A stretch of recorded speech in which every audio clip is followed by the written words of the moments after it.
Hello friends, myself Dr. Sachin Goswami and I welcome you on my YouTube channel Dr. Sachin Goswami's English Classes।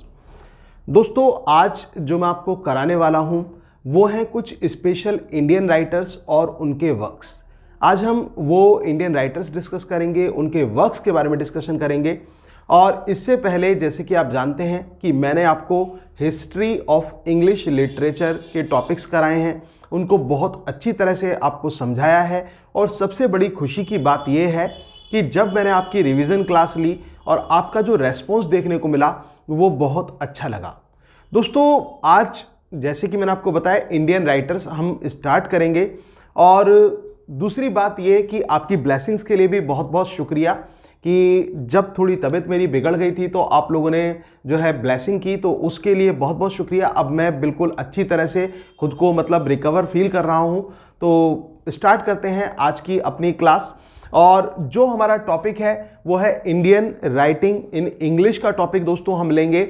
और इसमें मैं आज आपको बताऊंगा, क्योंकि मैंने आपसे क्या कहा था कि ये जो एग्जाम है इसमें कहीं से भी कुछ भी क्वेश्चंस पूछे जा सकते हैं। तो आज हम इसी तरह से कुछ स्पेसिफिक राइटर्स, उनके वर्क्स वो डिस्कस करेंगे। और स्पेशली जो हमने जोन आज चुना है वो है इंडियन राइटिंग इन इंग्लिश। और इसके साथ साथ दोस्तों आप तक जो सारे एजेस के राइटर्स थे मैंने आपसे बोला था उसके बाद में आपको दे दिए जाएंगे। तो आज मैं आपको क्लास के साथ ही, मैंने सोचा कि क्लास के साथ ही क्यों ना दे दिए जाएं, तो क्लास के साथ ही आपको जब आपको क्लास का लिंक मिलेगा तो उसके साथ ही आपको जो राइटर्स हैं, ठीक है ना, वो भी मिल जाएंगे। जो राइटर्स हैं हमारे राइटर्स की लिस्ट है हर एजेस के अकॉर्डिंगली, वो भी आपको मिल जाएगी। तो आपको उनको अच्छी तरह से तैयार करना है। तो अब हम बात करते हैं दोस्तों मुल्क राज आनंद की। तो सबसे पहले जो हम आज का जो टॉपिक ले रहे हैं इसमें जो मैं आपको बताने वाला हूं दोस्तों वो है इंडियन राइटर्स के बारे में हम बात कर रहे हैं, उनके स्पेसिफिक वर्क्स के बारे में हम बात कर रहे हैं। तो हम सबसे पहले लेते हैं मुल्क राज आनंद।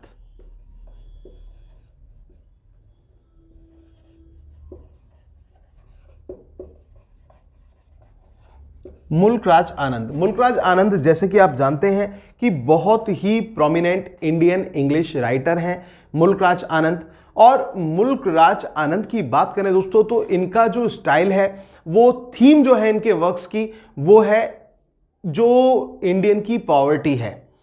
इंडियन पॉवर्टी स्पेशली ये भारतीय दुर्दशा, एक्सप्लॉयटेशन, इन पर ये लिखते हैं। तो कुल मिलाकर जो रूरल इश्यूज हैं उनको ये अपने वर्क्स में जगह देते हैं और उनके ऊपर लिखते हैं। सोशल इश्यूज के ऊपर मुल्क राज आनंद लिखते हैं।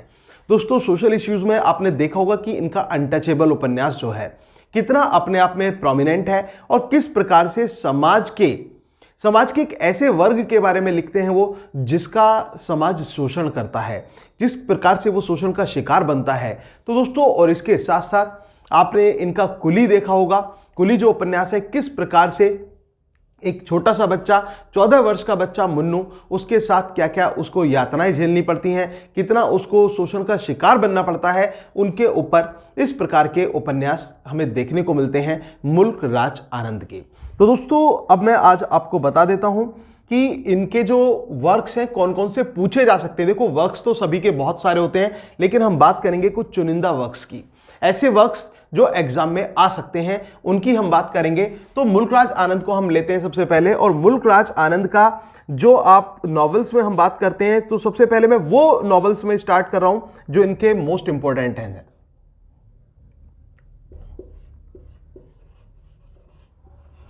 अनटचेबल नॉवेल इनका बहुत बहुत इंपॉर्टेंट है, एग्जाम में पूछा जा सकता है कि अनटचेबल के राइटर कौन है। दोस्तों इस समय ज्यादा वक्त नहीं है तो इस वजह से मैं आपको डेप्थ में जाकर वो चीजें नहीं बताऊंगा, मैं केवल वो बताऊंगा जो एग्जाम में पूछा जा सकता है, जो एग्जाम में क्वेश्चंस आ सकते हैं। तो हम क्वेश्चन आंसर्स की सीरीज टाइप से तैयार करेंगे और उसी तरह से आपको समझते हुए चलना है। एग्जाम में क्या पूछा जा सकता है कि इनमें से मुल्क राज आनंद का कौन सा नॉवेल है या फिर अनटचेबल नॉवेल जो है वो किसका है। तो आपका आंसर क्या होगा? आपका आंसर होगा मुल्क राज आनंद।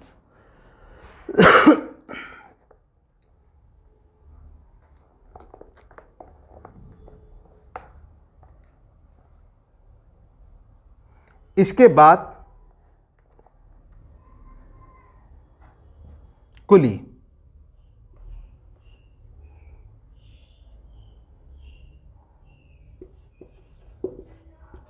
कुली जो है इनका बहुत फेमस इनका वर्क है दोस्तों। कुली मुल्क राज आनंद का फेमस वर्क है। इसके बाद दोस्तों एक आता है confession of a lover.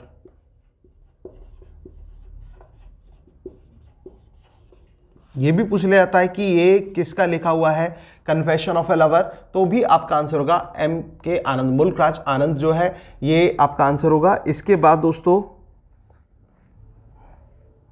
Morning face,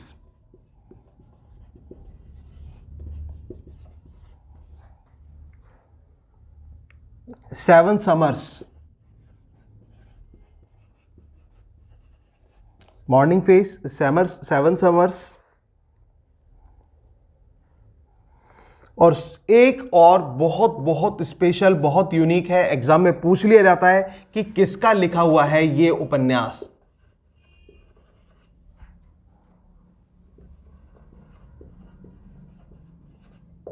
to leaves and a bird.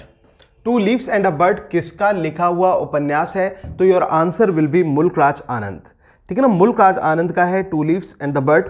दोस्तों ये, और इसके साथ साथ एक और, डेथ ऑफ अ हीरो।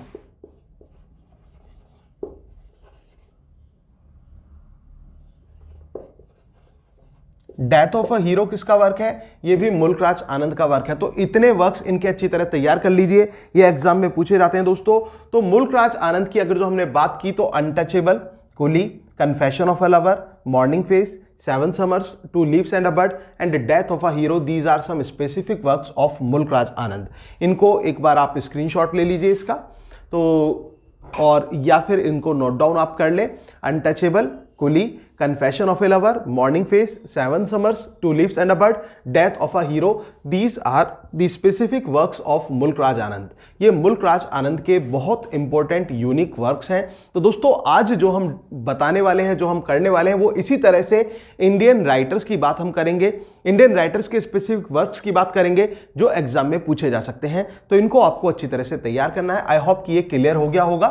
तो आगे बढ़ते हैं।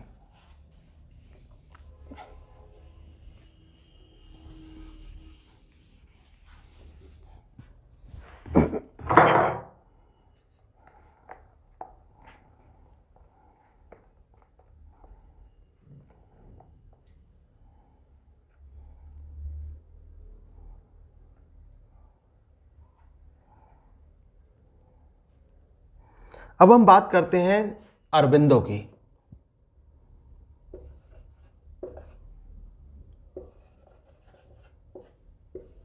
अरबिंदो घोष या फिर घोष अरबिंदो इनको बोलिए।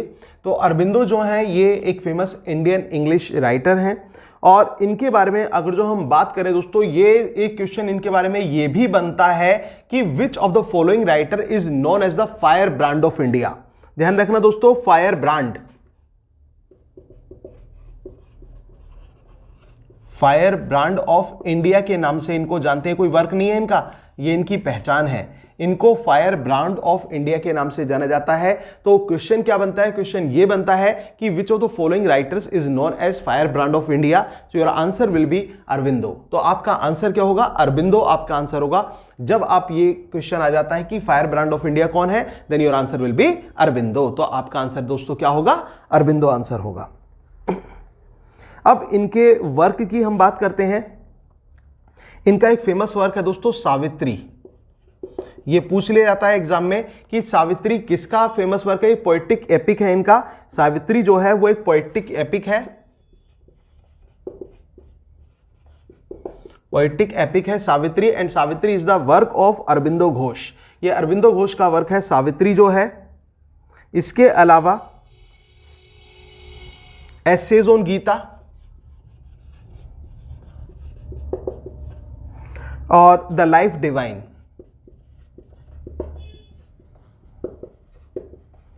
याद रखना दोस्तों, Savitri, essays on Gita and the life divine, these are the famous works of Aurobindo. ये अरबिंदो के फेमस वर्क्स हैं। He is known as the firebrand of India. इनको फायर ब्रांड के नाम से जाना जाता है। इंडिया के फायर ब्रांड के नाम से अरबिंदो को जाना जाता है। और सावित्री अ पोएटिक एपिक है, essays on Gita, the life of divine, these are the specific works of Aurobindo. Please take screenshot और write it. So should we go ahead now?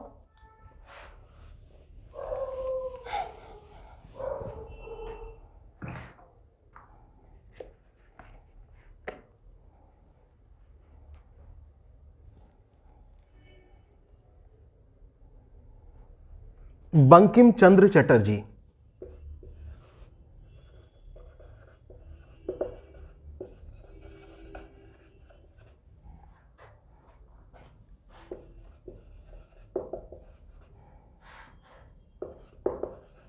Bankim चंद्र चटर्जी की बात करते हैं दोस्तों। बंकिम चंद्र चटर्जी जो हैं, इनको दोस्तों फादर ऑफ बंगाली फिक्शन के नाम से जाना जाता है।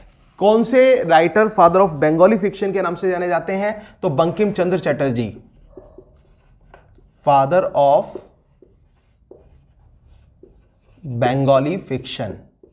ये आपके लिए फिर इंपॉर्टेंट क्वेश्चन बन गया है। जैसे कि मैंने आपको बताया था, fire brand of India Aurobindo हैं, और फादर ऑफ बंगाली फिक्शन, जो बंगाली फिक्शन के फादर हैं दोस्तों, वो कौन है? बंकिम चंद्र चटर्जी हैं। बंकिम चंद्र चटर्जी को फादर ऑफ बंगाली फिक्शन के नाम से जाना जाता है। क्या आंसर होगा? Father of Bengali fiction. Who is father of Bengali fiction? Your answer will be Bankim चंद्र चटर्जी। जो बंकिम चंद्र चटर्जी हैं, इनको फादर ऑफ बंगाली फिक्शन के नाम से जाना जाता है। दोस्तों टोटल नंबर ऑफ नॉवेल्स इन्होंने 14 लिखे थे। 14 उपन्यास बंकिम चंद्र चटर्जी ने लिखे थे। और इनके जब हम फेमस नॉवेल्स की बात करते हैं और एग्जाम में अक्सर पूछ लिया जाता है, बहुत बहुत इंपॉर्टेंट ये इनका नॉवेल है, the poison tree. The poison tree. Poison tree किसका नॉवेल है? तो आपका आंसर होगा बंकिम चंद्र चटर्जी का नॉवेल है द पॉइजन ट्री। किसका नॉवेल है ये poison tree? Your answer will be the Bankim चंद्र चटर्जी। बंकिम चंद्र चटर्जी का नॉवेल है पॉइजन ट्री। किसका है? बंकिम चंद्र चटर्जी का है जो ये पॉइजन ट्री है। तो इसको आपको अच्छी तरह ध्यान रखना है। तो ये दोस्तों ये स्टोरी है हिंदू लाइफ की बंगाल में, तो उसके बारे में स्टोरी है पॉइजन ट्री। इसके अलावा the two rings,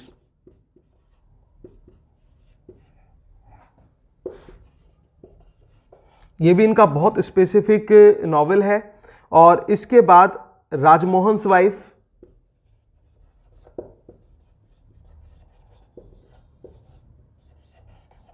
Rajmohan's wife अपने आप में बहुत इंपॉर्टेंट नॉवेल है। और सबसे ज्यादा इंपॉर्टेंट इनका आता है आनंद मठ। कौन सा? आनंद मठ। याद रखना, आनंद मठ जो है इनका बहुत बहुत इंपॉर्टेंट है।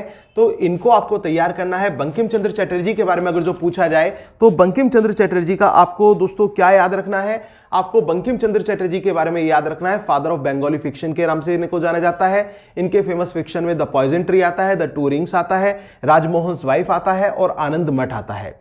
ठीक है, कैसे याद करेंगे? बंकिम चंद्र चटर्जी के जो उपन्यास हैं, ठीक है, उनमें क्या क्या आता है? पॉइजन ट्री आता है, द टू रिंग्स आता है, राजमोहन वाइफ आता है, आनंद मठ आता है। इनको आप, क्योंकि ये चार ही इनके मोस्ट स्पेसिफिक नॉवेल्स हैं, इनको याद करने का तरीका आप कैसे याद करेंगे? ठीक है ना, किस तरह से याद करेंगे दोस्तों? इसमें आप इस तरह से याद कर लीजिए कि राजमोहन ने एक पॉइजन ट्री के नीचे, ठीक है ना, राजमोहन ने एक पॉइजन ट्री के नीचे आनंद मठ के पास अपनी पत्नी को 2 अंगूठियां दी। आप ट्रिक याद रख लीजिए दोस्तों। क्या याद रखेंगे? राजमोहन ने एक पॉइजन ट्री के नीचे आनंद मठ के पास अपनी पत्नी को 2 अंगूठियां दी। इस तरह से आपको ये पूरा दिमाग में बैठ जाएगा और बिल्कुल भी मतलब फिर डाउट वाली बात रहने की ही नहीं है। तो इस तरह से जब एग्जाम में आपको दिखेगा तो एकदम दिमाग में स्ट्राइक हो जाएगा, अच्छी है ये तो बंकिम चंद्र चटर्जी का है। तो आप इस तरह से भी चाहें तो याद कर सकते हैं, अदरवाइज बहुत सिंपल है, ऐसे ही डायरेक्ट भी आप इनको तैयार कर सकते हैं। The poison tree, the two rings, Rajmohan's wife and the Anandamath, these are the specific novels of Bankim चंद्र चटर्जी। तो आई होप कि ये क्लियर हो गया होगा। दोस्तों जैसे कि आपको मालूम ही होगा कि यूपी टीजीटी का जो रिवाइज्ड नोटिफिकेशन है वो आ चुका है और हम भी नए बैचेस स्टार्ट करने वाले हैं यूपी टीजीटी इंग्लिश को लेकर। तो आपकी जानकारी में कोई भी आपका साथी हो तो कोई भी अगर जो इस बैच को ज्वाइन करना चाहता है तो आप मुझे कांटेक्ट कर सकते हैं। ठीक है, आपके पास मेरा नंबर है ही, तो आप मुझे कांटेक्ट कर सकते हैं और उन्हें भी मेरा नंबर आप दे सकते हैं। इसके साथ साथ किसी को नोट्स की रिक्वायरमेंट हो, जो कि पॉइंट टू पॉइंट नोट्स हैं, वो परचेज करना चाहते हो तो भी आप मुझे कांटेक्ट कर सकते हैं और आप लोगों को बता भी सकते हैं इस बारे में। तो बंकिम चंद्र चटर्जी जो फादर ऑफ बंगाली फिक्शन है, ठीक है ना, उनका जो स्पेसिफिक वर्क दोस्तों द पॉइजन ट्री, आनंद मठ, द टू रिंग्स और राजमोहन्स वाइफ है, ये इनके फेमस वर्क आते हैं। तो आई होप कि ये भी क्लियर हो गया होगा। आगे बढ़ते हैं।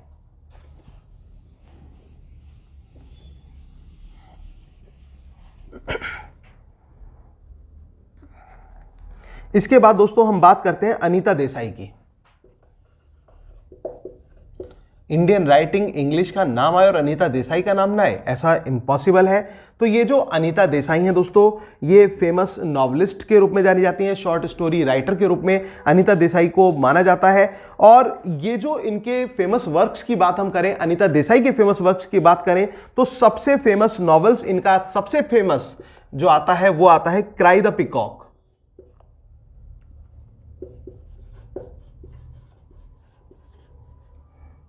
क्राई द पीकॉक इनका बहुत यूनिक, बहुत फेमस वर्क है, क्राई द पीकॉक। और इसके बाद दोस्तों fire on the mountain.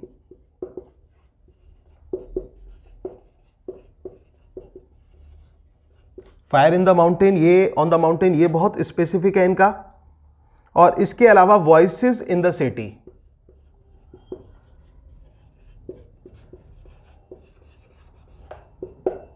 Voices in the city, Anita Desai के बारे में cry the peacock, fire on the mountain and voices in the city, इनको आप अच्छी तरह से तैयार कर लें दोस्तों। ये इनके इंपॉर्टेंट नॉवेल्स, वो नॉवेल्स मैं बात कर रहा हूं दोस्तों जो पूछे जाते हैं। मैं सभी की बात नहीं कर रहा हूं, मैं बात कर रहा हूं आज उनकी जिनको एग्जाम में पूछा जा सकता है या फिर पूछे जाते हैं अक्सर एग्जाम में, तो वो उन नॉवेल्स की हम बात कर रहे हैं। अब इसके बाद हम आगे बढ़ते हैं।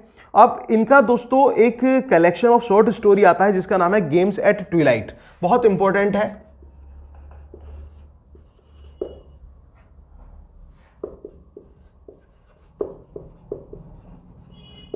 गेम्स एट ट्विलाइट, ये जो है गेम्स एट ट्विलाइट जो है दोस्तों, इनका शॉर्ट स्टोरी कलेक्शन है, कलेक्शन ऑफ शॉर्ट स्टोरी।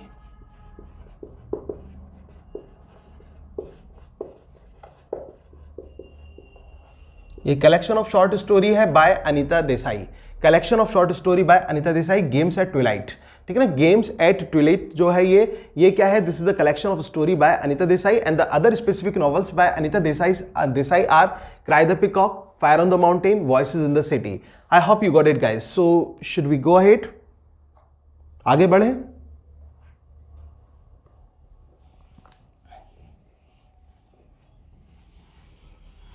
दोस्तों बहुत बहुत इंपॉर्टेंट सेशन चल रहा है, आज का सेशन आपके लिए बहुत बहुत इंपॉर्टेंट है, बिल्कुल अच्छी तरह से समझे। आपको ये वर्क्स आपको तैयार करते हैं, और जब मैं वर्क्स लिखकर आपको समझा रहा हूं तो इससे क्या होता है कि इससे थोड़ी सी चीजें और दिमाग में बैठ जाती है। जब हम किसी की आवाज को सुनकर चीजों को करते हैं तो और अच्छी तरह से बैठ जाती है। लेकिन आपको दोनों ही फॉर्मेट में चीजें मिलती रहेंगी। मैं क्योंकि वर्क ज्यादा है दोस्तों, तो कुछ पोर्शन में आपको पीडीएफ देता रहूंगा जो आपको सेल्फ तैयार करना होगा, और इसके साथ साथ कुछ वर्क्स मैं इस तरह से आपको बताता रहूंगा ताकि दोनों तरह से आपकी स्टडी जो है वो बनी रहे, उसमें जरा सी भी रुकावट ना आए, कोई भी रेस्ट्रिक्शन उसमें ना हो। इस प्रकार से हमारे कराने का तरीका रहता है, और इसी प्रकार से मैं आपको कराऊंगा क्योंकि वक्त कम है, ठीक है, और उम्मीदें बहुत ज्यादा हैं। तो और उम्मीदों को मैं आपकी जो है धूमिल नहीं होने दूंगा, और आपको पूरी मेहनत मुझे करानी है, और बशर्ते आप भी उसी तन मन से पूरी तरह से मेहनत करेंगे।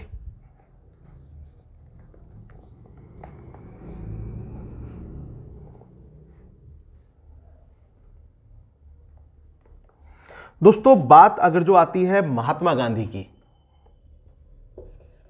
महात्मा गांधी की बात कर लेते हैं।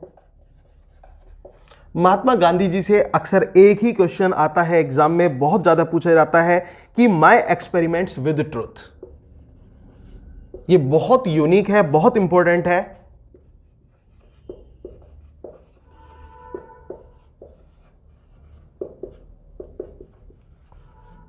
माय एक्सपेरिमेंट्स विद ट्रूथ किसका वर्क है? माय एक्सपेरिमेंट्स विद ट्रूथ जो है वो किसका वर्क है? तो your answer will B Mohandas Karamchand Gandhi, यानी कि गांधी जी का वर्क है। कौन सा? माय एक्सपेरिमेंट्स विद ट्रूथ की बात हम करते हैं, हिंद स्वराज की बात हम करते हैं, तो ये गांधी जी का वर्क आता है दोस्तों। तो ये स्पेशल वर्क, इसमें भी जो मोस्ट इंपॉर्टेंट है वो है my experiments with truth. This is the famous work bye Mohandas Karamchand Gandhi. तो ये इनका ऑटोबायोग्राफिकल राइटिंग है दोस्तों, महात्मा गांधी का माय एक्सपेरिमेंट्स विद ट्रूथ। आगे बढ़ते हैं।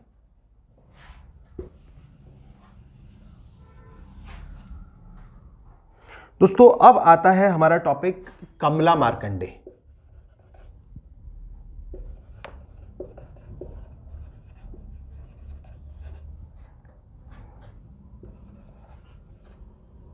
दोस्तों कमला मार्कंडे की बात करें तो कमला मार्कंडे अपने आप में बहुत बहुत बहुत यूनिक, ये एक फेमस वो रही हैं, नॉवलिस्ट रही हैं। और इनके वर्क्स की बात करें तो नेक्टर इन ए सीव, बात कमला मार्कंडे की हो और नेक्टर इन ए सीव का नाम ना है, इम्पॉसिबल। तो नेक्टर इन ए सीव जो है ये बहुत बहुत स्पेसिफिक कहानी है इनकी, नेक्टर इन ए सीव। और ये भी rural issues, poverty, downtrodden societies, उनके बारे में ये लिखती हैं अपने उपन्यासों में। और दोस्तों एक बात और मैं बताना चाहूँगा कि मेरी जो रिसर्च है, मेरी जो पीएचडी है, वो भी इन पर ही है, कमला मार्कंडे पर। जो मेरा टॉपिक रहा, थीसिस का रहा था, वो ये था native elements in the novels of Kamala Markandaya. तो उस पर मैंने रिसर्च की थी। और इवन इनकी डॉटर हैं किम ऑलिवर, जो कि आज भी जिंदा हैं, वो उनसे मेरी बात हुई थी, किम ऑलिवर से। उन्होंने काफ़ी कुछ बताया था अपनी मदर के बारे में। तो बहुत सारी चीज़ें थी जो मुझे रिसर्च के दौरान जानने को मिली। और इनका एक फेमस पॉस्थ्यूमस नॉवल आता है दोस्तों, जिसका नाम है बॉम्बे टाइगर। याद रखना, द बॉम्बे टाइगर जो है वो किसका नॉवल है? बॉम्बे टाइगर। बॉम्बे टाइगर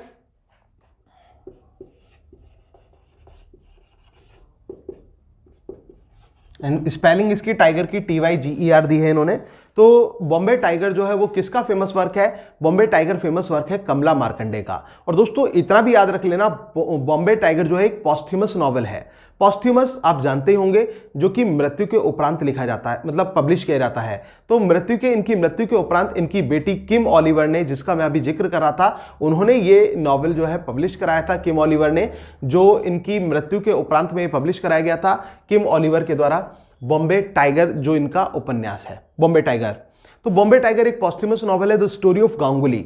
गांगुली की कहानी है दोस्तों ये। गांगुली एक ऐसा व्यक्ति जो अपने गांव से केवल और केवल उम्मीदें लेकर आता है। उसके पास कुछ नहीं होता, उसके पास केवल एक सिक्का होता है 1 रुपए का, और उस सिक्के से वो दोस्तों करोड़पति बन जाता है। और कैसे बनता है, इसी के इर्द गिर्द बनती है ये कहानी गांगुली की, जो बॉम्बे टाइगर है। और उसके साथ साथ लेकिन उसका पतन भी होता है दोस्तों। और वो चीज हमें याद दिलाती है थॉमस हार्डी के द मेयर ऑफ कास्टरब्रिज में। मेयर ऑफ कास्टरब्रिज में भी ऐसा ही हुआ था, जो माइकल हेंचार्ट, जो कि एक घास काटने वाला व्यक्ति था, वो किस प्रकार से ऊंचा उठ जाता है, किस प्रकार से वो मेयर ऑफ कास्टरब्रिज बन जाता है, लेकिन बाद में उसकी लाइफ में फिर से एक पतन वाली सिचुएशन हो जाती है। तो ये तो जीवन का खेल है दोस्तों। जैसे कि मैंने आपको बताया था ना, व्हील ऑफ फॉर्च्यून के बारे में बताया था कि ये जो पहिया होता है ना भाग्य का, ये इस पर सभी कभी ना कभी सवार होते हैं, लेकिन जो ऊपर सवार हो गया वो ये ना समझे कि वो नीचे नहीं आ सकता। नीचे वाला ऊपर जा सकता है, ऊपर वाला नीचे जा सकता है। ये तो भाग्य का खेल है दोस्तों। तो उसी भाग्य को खेल को दर्शाते हुए इनका ये उपन्यास है बॉम्बे टाइगर, जो कि कमला मार्कंडे का लिखा हुआ है। इसके साथ साथ इनके बारे में यह भी पूछा जाता है कि ये उपन्यास किसका है? Nectar in a सीव। बहुत इंपॉर्टेंट है और अपने आप में सबसे ज्यादा स्पेसिफिक है इनका ये उपन्यास, नेक्टर इन ए सीव, जो कि इनकी मिजरेबल और rural life, Indian rural life के ऊपर ये उपन्यास है। और इसके साथ साथ अ silence of desire,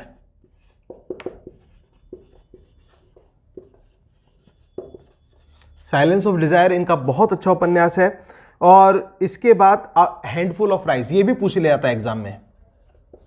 a handful of rice, a handful of rice जो है ये कमला मार्कंडे का बहुत स्पेशल उपन्यास है। और इसके साथ साथ दोस्तों प्लेजर सिटी,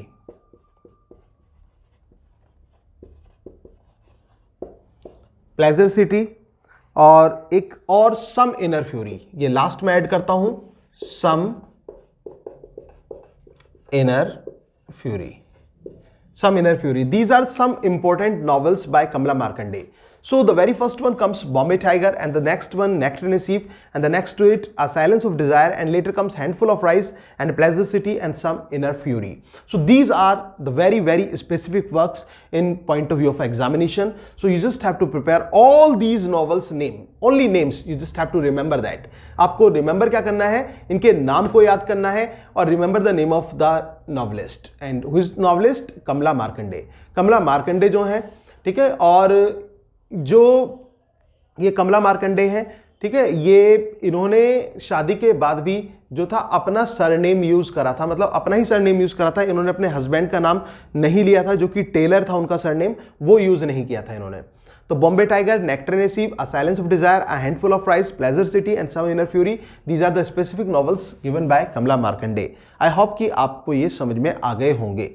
और दोस्तों सेशन बहुत इंटरेस्टिंग हो रहा है और इंपॉर्टेंट भी हो रहा है, यूनिक सेशन आपके लिए, आपके एग्जाम के पॉइंट ऑफ व्यू से बहुत बहुत अच्छा सेशन चल रहा है, क्योंकि इसमें आपको वही चीजें बताई जा रही हैं जो आपके एग्जाम में इंडियन राइटर से पूछी जा सकती हैं।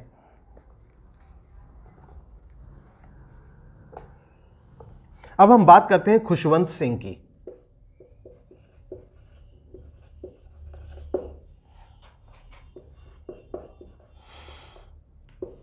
खुशवंत सिंह जो है दोस्तों, इनको अपने उपन्यासों के लिए, ये भी बहुत फेमस नॉवलिस्ट रहे हैं और इनको अपने उपन्यासों के लिए खुशवंत सिंह को जाना जाता है। और इसमें इनके उपन्यास की बात करें तो सबसे पहला इनका जो मास्टरपीस उपन्यास है, जो इनका मास्टरपीस उपन्यास माना जाता है, वो माना जाता है train to Pakistan.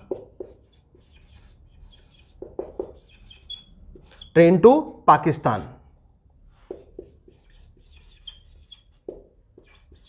Masterpiece novel, ये मास्टरपीस नॉवेल है, masterpiece novel by Khushwant Singh. ये खुशवंत सिंह का मास्टरपीस नॉवेल माना जाता है। क्वेश्चन दोस्तों आपको ये भी तैयार हो रहा है कि which of the following is known as masterpiece novel by Khushwant Singh, your answer will be train to Pakistan. तो आपका आंसर क्या होगा? ट्रेन टू पाकिस्तान जो है इनका मास्टरपीस नॉवेल माना जाता है। किसका मास्टरपीस नॉवेल माना जाता है? खुशवंत सिंह का मास्टरपीस नॉवेल है हमारा train to Pakistan. I hope कि ये क्लियर हो गया होगा। आगे बढ़ते हैं।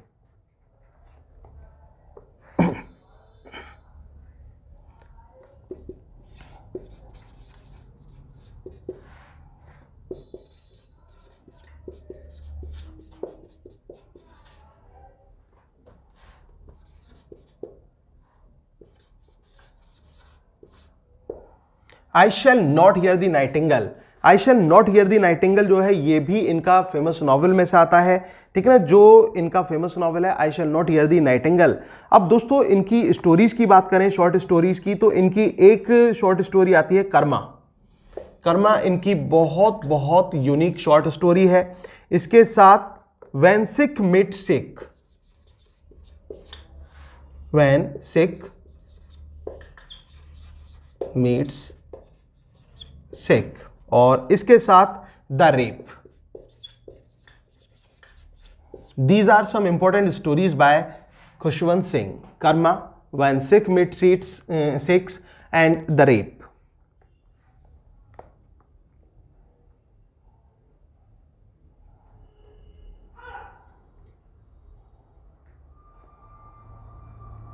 अब दोस्तों इसके बाद हम बात करेंगे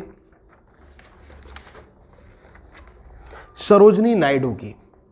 इससे पहले आप इसका स्क्रीनशॉट ले लीजिए, इसको नोट डाउन कर लीजिए, लिख लीजिए इसे। इसके बाद हम बात करेंगे सरोजनी नायडू की।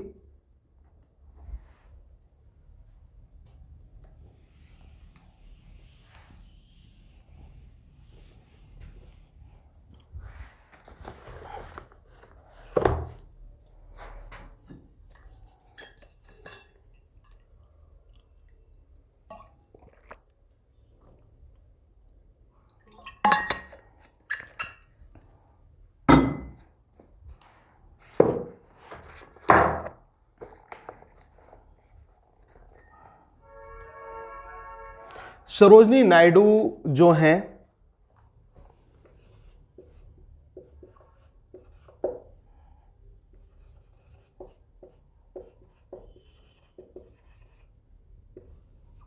सरोजनी नायडू को द नाइटिंगेल ऑफ इंडिया के नाम से जाना जाता है। क्वेश्चन इनके ऊपर तो यही इंपॉर्टेंट बन जाता है।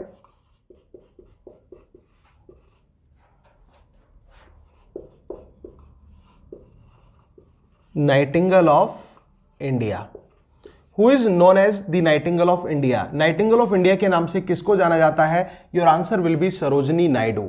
आपका आंसर क्या होगा दोस्तों?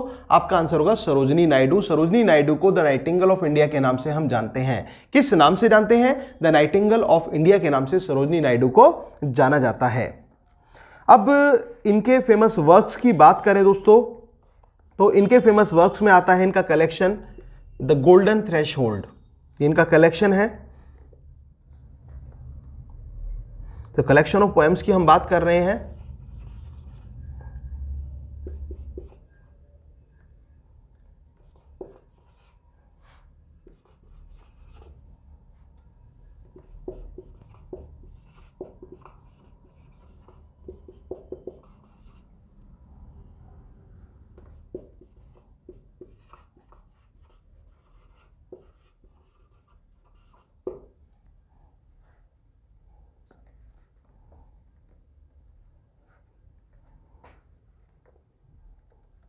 तो ये इनके फेमस कलेक्शन में से आते हैं, the golden threshold, the bird of time, the broken wing.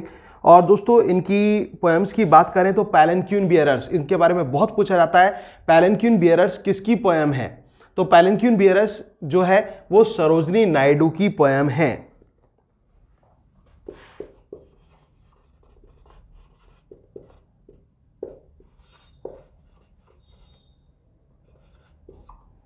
जो पैलेंक्यून बियरर्स है किसकी पोएम है? Your answer will be Sarojini Naidu, Sarojini Naidu की पोएम है। इसके साथ साथ दोस्तों songs of Radha, the bird sanctuary, ये भी पोएम्स इनकी आती हैं फेमस, लेकिन स्पेशली आपको ये याद रखना है palanquin bearers, the golden threshold, the bird of time, the broken wing, these are the collection of poems and this one is the separate poem palanquin bearers I am talking about here.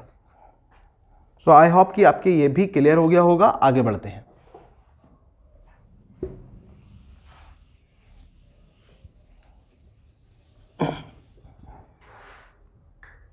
दोस्तों इसके बाद हम बात करते हैं most famous, one of the most famous novelist in Indian writing in English, R.K. Narayan की बात हम करते हैं।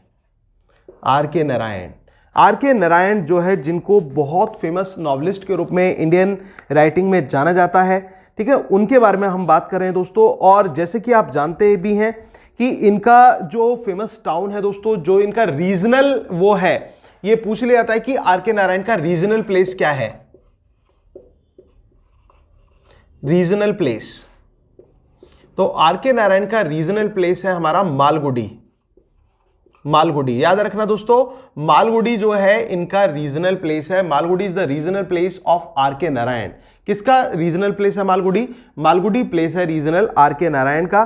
तो इसको आप अच्छी तरह से याद रखना, जैसे कि थॉमस हार्डी का वेसेक्स है, ठीक है, विलियम फॉकनर का युकान वापवाहा है, और इसके साथ साथ ये जो R.K. नारायण है इनका मालगुडी है। तो इस तरह से इनके मतलब ये रीजनल प्लेस के बारे में जाना। अब हम इनके नॉवेल्स की बात कर लेते हैं। जो स्पेसिफिक नॉवेल्स हैं इनके दोस्तों, ये पूछा जाता है अक्सर, Swami and friends. Swami and friends जो है ये किसका उपन्यास है? तो आपका आंसर होगा R.K. नारायण।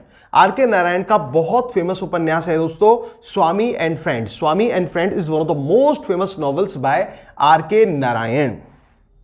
इसके साथ साथ दोस्तों the English teacher,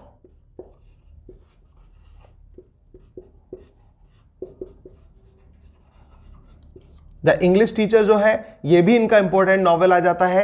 the English teacher, the English teacher, English teacher is one of the most famous novels by R.K. Narayan. ये R.K. नारायण का एक फेमस उपन्यास है इंग्लिश टीचर। इसके बाद दोस्तों द गाइड, द गाइड आप समझ गए होंगे। द गाइड ये वही उपन्यास है जिस पर बॉलीवुड में मूवी बनी है, देवानंद की मूवी है द गाइड। तो गाइड के ऊपर गाइड ही मूवी बनी है, तो ये वो गाइड उपन्यास है। तो ये इनके फेमस एक और the man eater of Malgudi, ये भी बहुत इंपॉर्टेंट है। The man eater of Malgudi, the man eater of Malgudi जो है, this is also one of the most important novels. ये बहुत इंपॉर्टेंट नॉवेल्स है, जो one of the most important novels में से आता है the man eater of Malgudi. The man eater of Malgudi जो है ये R.K. नारायण का one of the specific novels में से काउंट किया जाता है। इसके साथ साथ Swami and friends, the English teacher and the guide, these are some specific novels by R.K. Narayan. I hope कि ये भी आपको क्लियर हो गया होगा।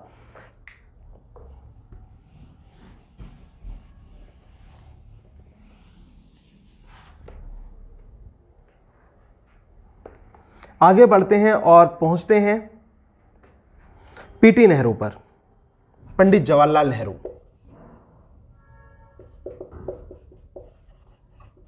पंडित जवाहरलाल नेहरू की हम बात करते हैं यहां पर। तो पंडित जवाहरलाल नेहरू के जो फेमस वर्क हैं दोस्तों, एक तो आता है इसमें डिस्कवरी ऑफ इंडिया। ये सबसे ज्यादा पूछा जाता है, अगर जो जवाहरलाल नेहरू का कोई वर्क पूछा जाता है तो वो यही पूछा जाता है, discovery of India. Discovery of India जो है ये फेमस वर्क है किसका? पंडित जवाहरलाल नेहरू का, ठीक है ना। पंडित जवाहरलाल नेहरू का वर्क है डिस्कवरी ऑफ इंडिया।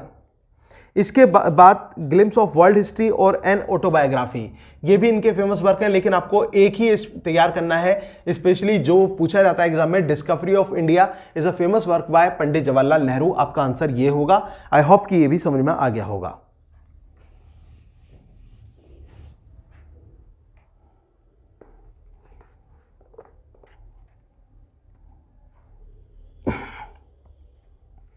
राजा राव, अब हम बात करते हैं राजा राव की। राजा राव जो कि अपने आप में बहुत इंपॉर्टेंट नॉवलिस्ट हैं, उनकी बात हम कर लेते हैं। तो इनके फेमस वर्क की बात करें दोस्तों, राजा राव की बात आए और कांथापुरा ना आए, इम्पॉसिबल। दोस्तों टाइम होता ना, मैं आपको इनकी स्टोरीज बताता हुआ चलता, बहुत सारी चीज़ें बताता, इनके कैरेक्टर्स के बारे में बताता, आपको उसी माहौल में ले चलता। लेकिन अभी फिलहाल जो समय कहता है ना, तो हमें समय के साथ ही चलना चाहिए, और समय ये कह रहा है कि काम को जल्दी जल्दी बढ़ाइए, और क्योंकि उस तरह से हमें तैयार करना है ताकि आपके एग्जाम में कोई भी विलंब ना हो, कोई भी चीज़ें छूटे ना, और सब कुछ अच्छे तरीके से तैयार हो जाए। उस तरह से मैं आपको पढ़ाने की अब कोशिश कर रहा हूँ। अदरवाइज मैं अपने आप को रोक नहीं पाता हूं दोस्तों।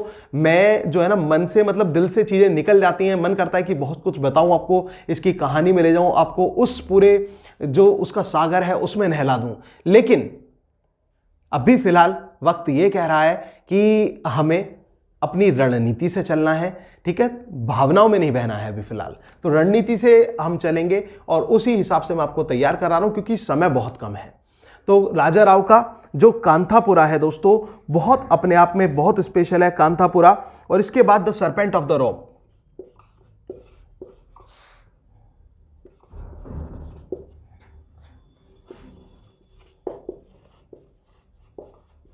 द सरपेंट एंड द रोप, और द कैट एंड शेक्सपियर, ये भी बहुत इंपॉर्टेंट है, पूछ लिया जाता है एग्जाम में, बहुत यूनिक है।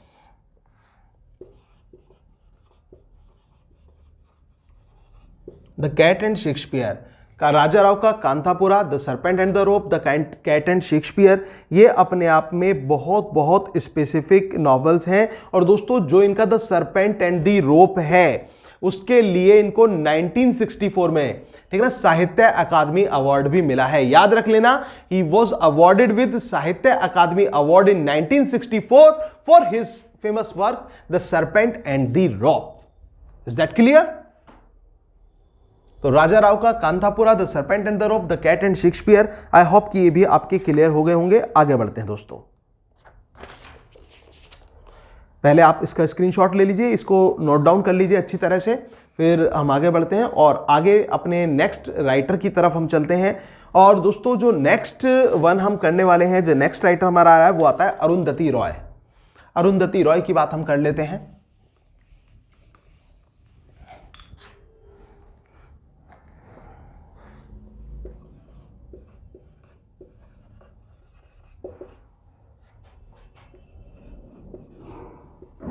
अरुंधति रॉय, अरुंधति रॉय का दोस्तों अगर जो हम बात करें तो इनका जो डेब्यू नॉवेल है the god of small things, ये सबसे ज्यादा इंपॉर्टेंट है इनका, और इसको ही आपको याद रखना है, यही पूछा जाता है इनका, the god of small things.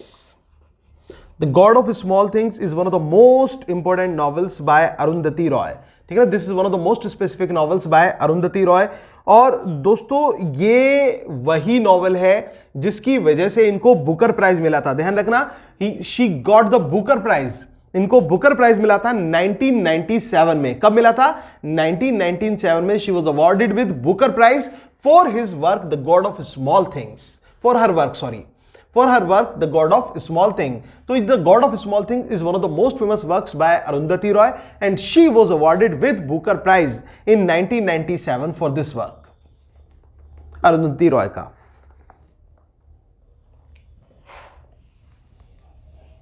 ये वो इंपॉर्टेंट नॉवेल्स के नाम मैं आपको बता रहा हूं, उनके वर्क्स के नाम बता रहा हूं जो एग्जाम में पूछे जा सकते हैं दोस्तों, उनकी बात हम कर रहे हैं।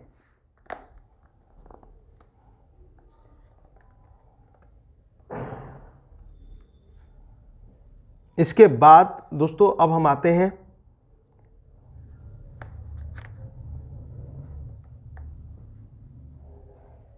रविंद्रनाथ टैगोर पर।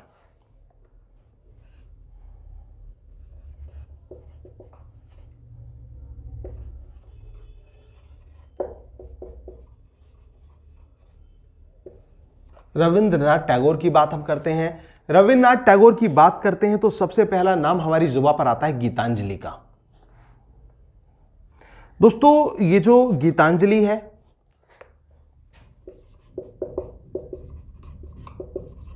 गीतांजलि ये सबसे मोस्ट फेमस वर्क है किसका? रविंद्रनाथ टैगोर का गीतांजलि है। इसके अलावा दोस्तों इनके नॉवेल्स की बात करें तो गोरा इनका मोस्ट फेमस नॉवेल माना जाता है। इसके अलावा the house and the world,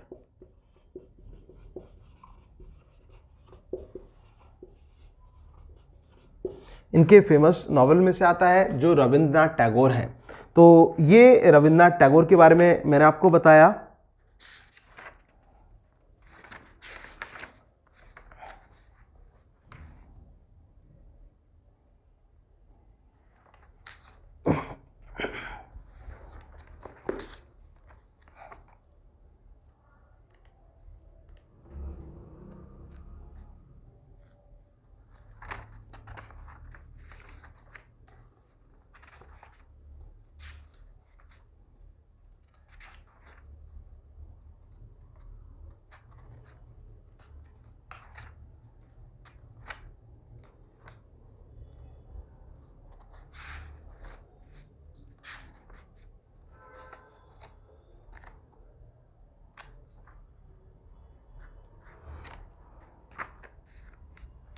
अब इसके बाद हम बात करते हैं दोस्तों एक और फेमस नॉवलिस्ट की,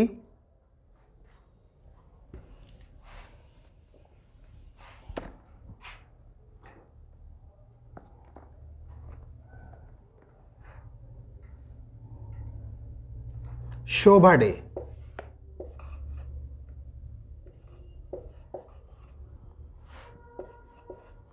शोभा डे जो दोस्तों ये स्क्रिप्ट राइटर हैं, टेलीविजन स्क्रिप्ट राइटर रही हैं और इंग्लिश नॉवलिस्ट के रूप में इनको जाना जाता है, शोभा डे को। तो इनकी बात करें दोस्तों, इनका एक टीवी सीरियल है जिसका नाम है स्वाभिमान।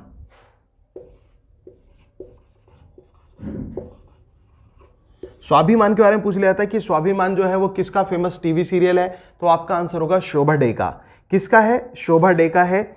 और ये दूरदर्शन पर इसको टेलीकास्ट किया गया था स्वाभिमान को, और बहुत पॉपुलर ये सीरियल रहा था स्वाभिमान। और किसने लिखा था? शोभा डे ने इस प्रोग्राम को, मतलब इस जो प्रोग्राम को, इसका स्क्रिप्ट राइटिंग की थी शोभा डे ने। इसके बाद दोस्तों किटी पार्टी।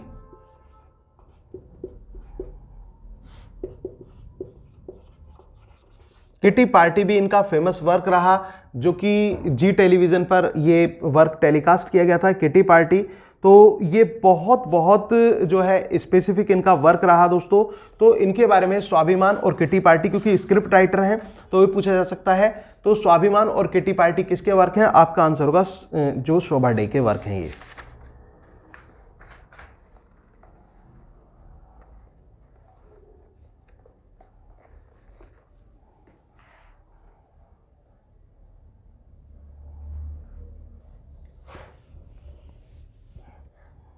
इसके बाद हम बात करते हैं दोस्तों श्री निराज चौधरी की।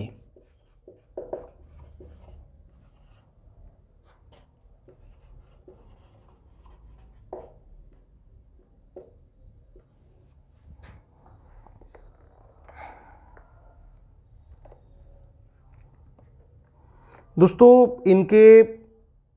इनका जो फेमस वर्क है the autobiography of an unknown Indian.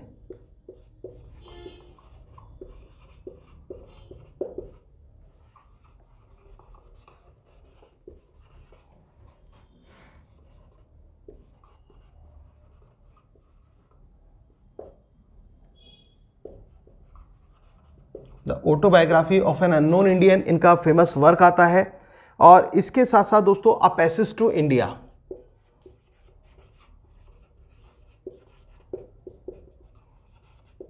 ये भी इनका फेमस वर्क है। और इसके अलावा टू लिव और नॉट टू लिव,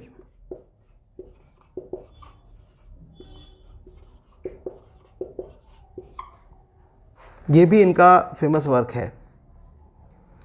तो दोस्तों आज के लिए हम इतना ही रखते हैं और ये इनके फेमस वर्क हैं the autobiography of an unknown Indian, a passage to India, live और नॉट टू लिव। तो ये वर्क्स जो कि आज मैंने आपको बताए, ये अपने आप में बहुत इंपॉर्टेंट वर्क्स हैं दोस्तों। इंडियन राइटिंग इन इंग्लिश के जो फेमस राइटर्स थे वो मैंने आपको बताए, उनके वर्क्स मैंने आपको बताए। दोस्तों इस सीरीज को मैं आपको कंटिन्यू रखूंगा और इसके साथ साथ आज आपको कुछ अदर वर्क्स, राइटर्स के वर्क्स की लिस्ट भी आज आपको मिलेगी। वो आप उनको अच्छी तरह से तैयार करें, इस वीडियो को अच्छी तरह से तैयार करें और उम्मीद है कि आपको जो आज की क्लास है बड़ी इंटरेस्टिंग लगी होगी।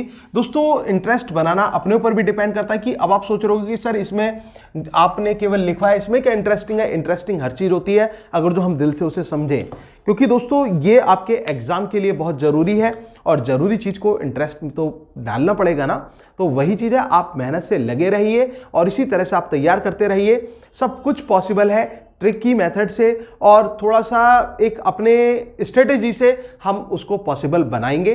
तो अपने अंदर केवल और केवल सकारात्मकता लाइए और नकारात्मकता को बाहर निकाल फेंकिए दोस्तों, क्योंकि मुकाम तभी पाया जाएगा जब आप नेगेटिव जो वाइब्रेशन है उसको छोड़ देंगे।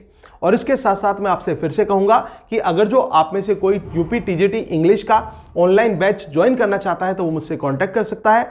और इसके साथ साथ आपका कोई साथी है वो ज्वाइन करना चाहते हो तो आप उसे भी बता सकते हैं। Thank you very much, yours doctor Sachin Goswami.